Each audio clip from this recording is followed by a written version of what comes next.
Hello, ladies and gentlemen. Welcome back to the Spitball Sports Show. I am Jacob. Joining me, as always, is the wonderful and beautiful Brian. Today, we'll be discussing Week 9 of the UFL, and we'll be talking about Week 10 as the UFL concludes its regular season. We'll also be talking about how the wonderful Angel Hernandez is retiring from reffing Fuck that Major guy. League Baseball, and Will Levis's huge, ginormous cock. With that said, Brian, how are you doing? And what did you think of Will Levis's ginormous schlong? I love how I asked you. I was like, "Did you see the tape?" And you're like, "No." I'm like, "I got you, brother." Dude, You that immediately said thing that thing. that thing was wild. Huge. That was a big wiener. It's got girth. It's not like just like that. It's like It's girth to it, tall, bro. It's it's tall, fat, it's straight. It's a nice dude. wiener. It looks really nice too. Mhm. That man has it all. And that his girlfriend lost it all, Dummy. which she could have had. She could have. Garbage. It just goes to show women are never happy, bud. 6'5", handsome, tall, blonde, Yep. big cocked. Yeah. NFL quarterback, and it's just not enough. Nope. Never enough If for Tom the if Tom toes. Brady can't keep his woman happy, MOB. MOB. Money over bitches. we're so stupid. How about Angel Hernandez retiring from MLB? Thank fucking God, dude. I swear to God, that dude had it out for Bryce. Like anytime he'd be like reffing one of his games or umpiring one of his games, I'm like, it's a loss. Like Bryce is gonna get kicked out. There's gonna be some stupid shit, and that guy is not gonna be missed. The amount of compilations of awful calls that guy's made is crazy. So bad. You'd think it would be like worst calls of all time for Major League Baseball, but it's just Angel Hernandez. It's just him. I think of the top 10 compilation, I saw like top 10 worst calls in like the recent 10 years. He was probably like 6 of them. Yeah, I believe it. I believe it. It's Why? crazy. Like they don't have any accountability Yeah, how's whatsoever. he stayed here this long? The union, man, it's the same thing as any other job. Is the union? If you're unionized, it's impossible to fire. Just like that freaking the whole the situation with the cop and uh Scotty. I don't know. I'm sure you're not familiar with what's going on with Scotty Scheffler being arrested for a felony assault on a police officer and that whole What happened? debacle. There was it was at the tournament like 5:30 in the morning. There was a deadly accident, so traffic was point control, the whole situation. He's trying to make a left turn. I guess he got some wrong. Someone told him the wrong thing, and he's just slowly making a left turn. And then Scott just like grabs his while Scotty has his window down, has his clipboard. He's like at a point, like hits him like, "Hey, stop!" And then like, "Get out!" And like freaking like gets him out, puts him in handcuffs, and is like, arresting him because he failed to follow directions and all that. And it's like everyone's like, "Oh, the celebrities are so entitled." Like, and then people like Scotty is the complete opposite of entitlement. Like he's like humbled as it comes, and he was like, I was just confused on what's going on. Like all of a sudden I'm being dragged out. Like I made a mistake. Like my bad. And supposedly he hit him with his car, and the video comes out. It's like completely blown out of proportion, bro. Really? Oh boy. It's so bad. And again, this cop has history. He was caught doing donuts, Ha. so he's written up for that and some other freaks giving someone a ride code 3 that didn't need to. It's like he's got a history of stuff. Like it's just this is Wow. ridiculous. And then the thing that really got it was like he didn't have his body cam on at the time of the interaction with Scotty, so that was all the whole mystery. The reason anything came out was because there's a ring camera that happened to catch the incident, and you see it, bro. It's so ridiculous. And like someone just like got a little too excited, and yeah. That's crazy. That's crazy, man. And now and it was like felony charges, bro. It was like assault on an officer because he supposedly hit him with his car, and Yeah, he because like that's all I heard was just the charges. I'm like, what the hell? I'm like, well, it's like entitled yeah, ass golf player. dude. I was like It turns out that's not the Scottish, case, huh? bro. It's so like supposedly like this cop got dragged by the car. It's like nothing of this. Like his uniform got ruined because his pants got caught under, and it's like he assaulted. Like none of it, bro. And so they dropped the charges with the promise that Scotty won't follow legal suit. So like, we're gonna drop all charges, but you can't sue us. Okay. All right. Sounds fair enough. Yeah. So. All right. Well, thank you for the Scotty Scheffler update. How I had no idea. I don't know if he's gonna have a sex tape released soon either. I'm sure he has a long schlong as well. I hope But he drops one soon. Because that's all I really want.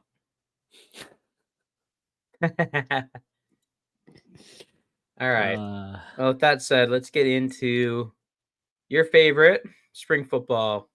We only got 2 more weeks left of regular season, okay? Well, really 1 more week. And then we're done, okay? And we can move on to NFL. Thank God. You're welcome. It's been great. So last week, great. last week I was pretty off. I was pretty off with my 2 locks. The Battlehawks woefully disappointed. I don't know if you caught any of the Battlehawks game. I was in San Diego. Towards the end of the game, Battlehawks are trailing. They still have Manny Wilkinson. They had AJ as QB2, just in case. You know, they're resting AJ, keeping him ready for playoffs, the championship. Even though the announcers kept saying that AJ was out due to injury, he was on the field with his fucking uniform on. Whatever. Anyway, so they were trailing. Manny throws 3 back-to-back interceptions in the fourth quarter. Throws 1, defense holds, they get the ball back. On the first play offensively, he throws another interception. I believe that was a pick 6. When they get the ball back again, he throws another pick. It was awful. It was awful. They had a chance to come back. This score was not like this. There was a 1-score game. They just needed to drive down and not throw an interception. That's exactly what he did. On the bright side, not for you though, is the Stallions also really underperformed, losing to the Brahmas. This is the first time that they've lost a game in a full calendar year. Jeez. So Brahma's looking good. Huge props to the Brahmas. They are looking like a nice, solid, well-rounded team. Out of these top 4 teams, they are very well-rounded.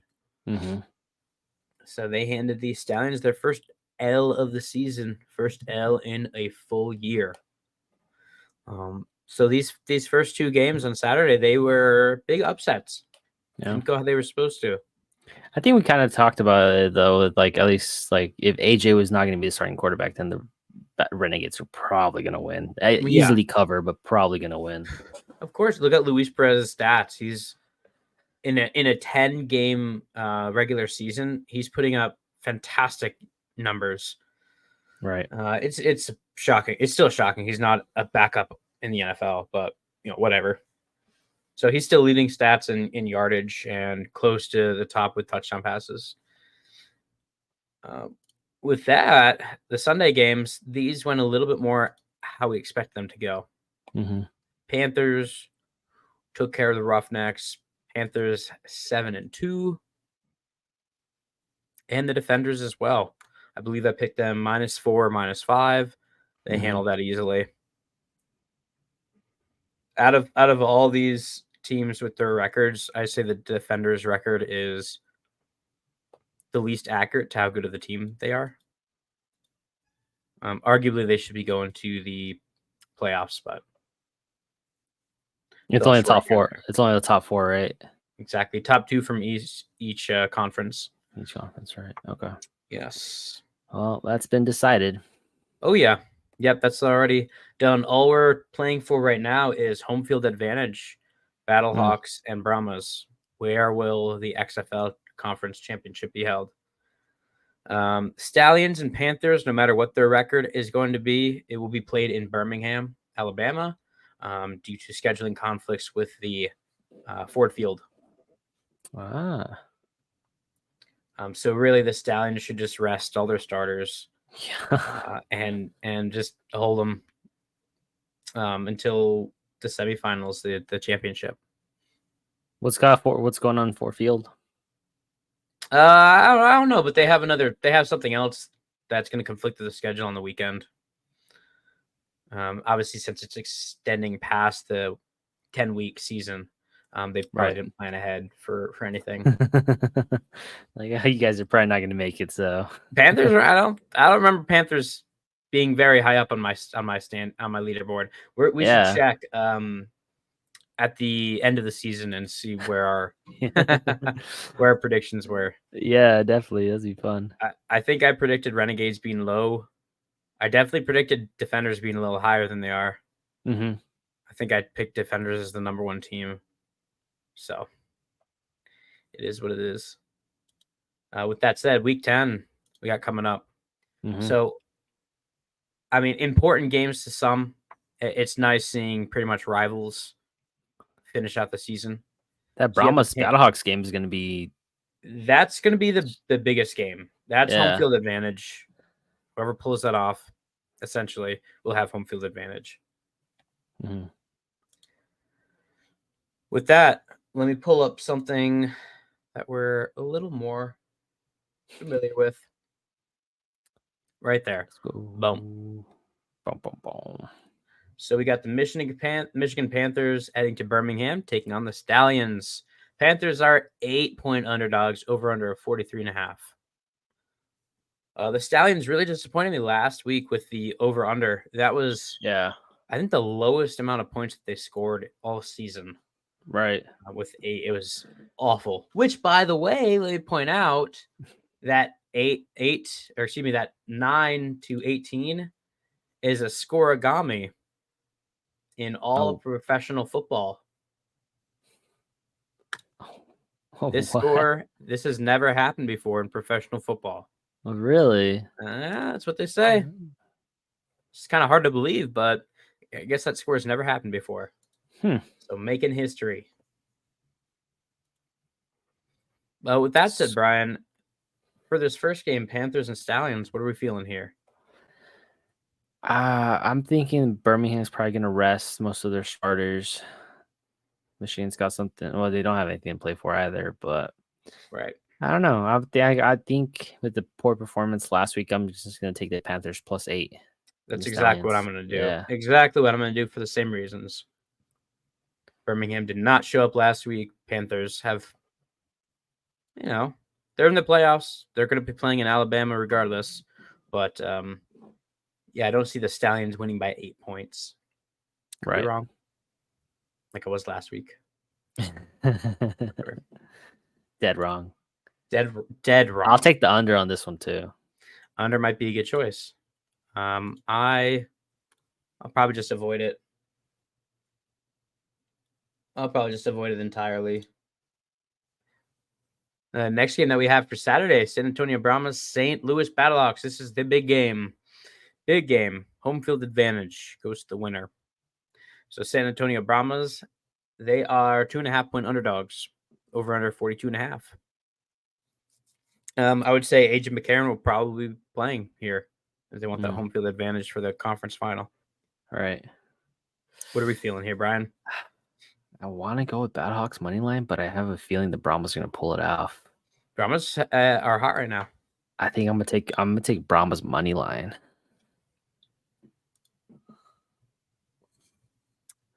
Brahmas money line. I think I have to rock with the Battlehawks. That's the team I'm supporting. I don't have confidence in them right now. Very shaky. But I'll take their money line. I'll go out on a limb. I'm also going to take the over 42.5. Brahmas and Battlehawks should smash that. And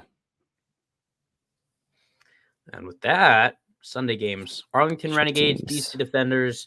These teams have nothing to play for aside from pride. Renegades are 3-point dogs, over under 46.5.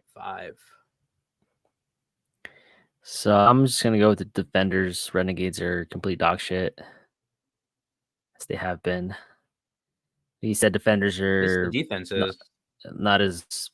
I mean, their record is worse than they actually are in theory. Yeah, but yeah, I'll take the Defenders money line on this one. Defenders money line. I'll take the Renegades +3.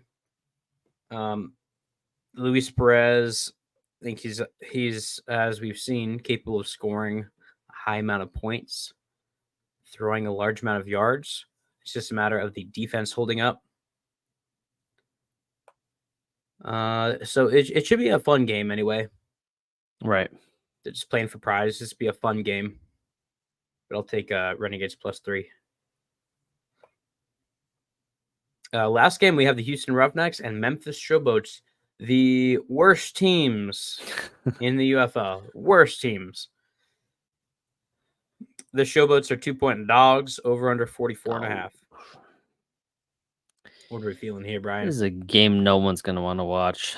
However, is the last game of the regular season of the UFL. Last game. I'm just going to go with the Roughnecks. Just give me the Roughnecks. Roughnecks. Money line. Okay. Keep it simple. Keep it simple. Yeah. Showboats have really no bright spots for me to look at. There's nothing really for me to lean on that I like. Case Cookus has been getting his ass kicked all season behind that offensive line. No better when they put in another quarterback.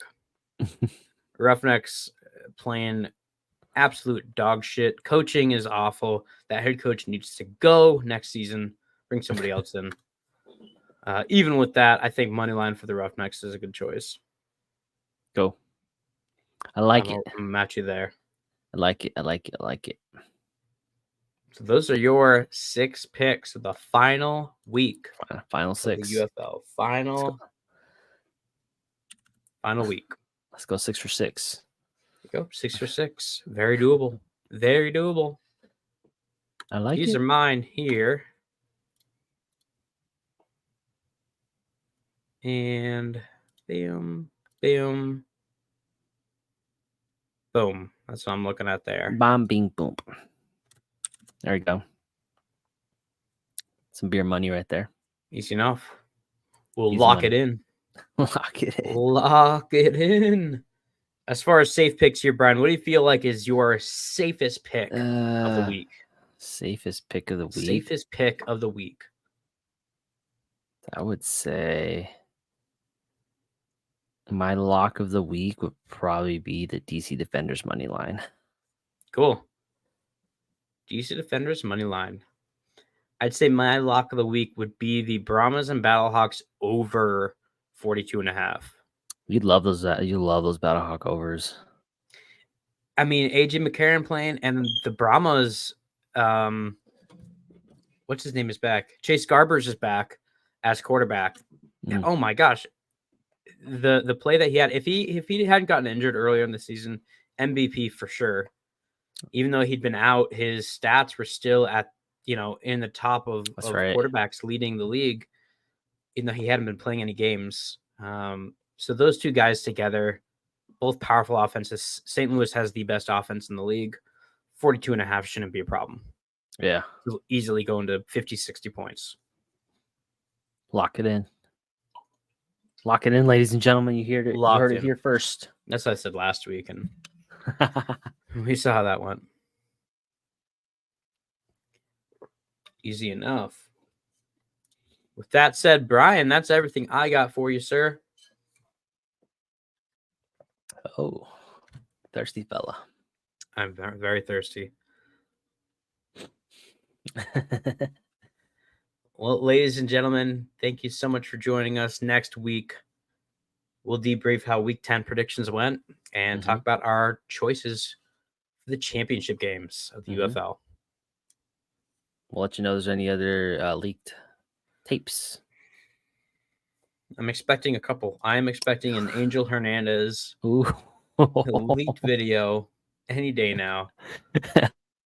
Hell yeah. Yeah, I don't think anyone wants to see that. We'll catch you. You missed the call. Oh, God.